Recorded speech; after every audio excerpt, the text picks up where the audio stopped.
Okay, so once you have gone around the loom a number of times, we've got about 15 rows here.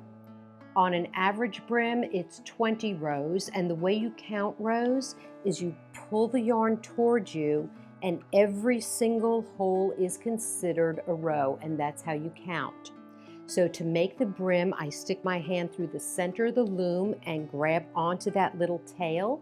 That was what we started with to make that slip knot. That comes up through the center of the loom. I am going to pull it through the center of the two pegs and wrap it around the outside of the peg. I'm going to hold that with one finger.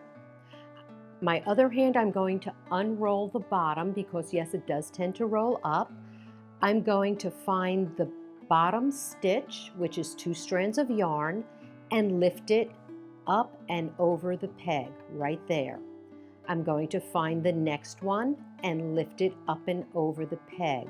I'm going to do this going all the way around, and as you can see, I am now making my second row without wrapping the yarn around. This is the only time you'll do that. So I will continue going all the way around, just lifting that bottom stitch up and over the peg and unwinding as I go. So this will take just a second. And we want to make sure that we don't have that little tail sticking out.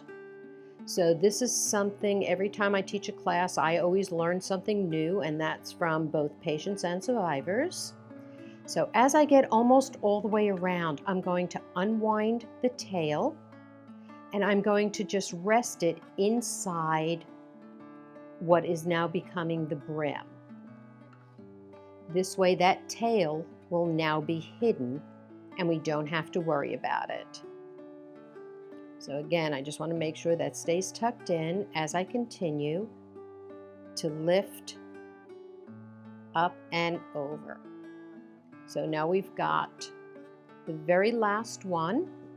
Sometimes it's a little bit on the tight side, and I will just get that and lift it up and over. So now that I've got my second row going all the way around, I pick up my hook, and now I take the bottom row and just lift it up and over the top of the peg.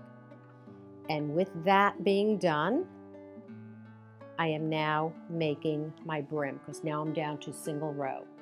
Once I go all the way around, I start my wrapping again of all the pegs, and I go for, on this size loom, this is considered a woman's size loom, we will go for 20 more rows before we finish off the hat.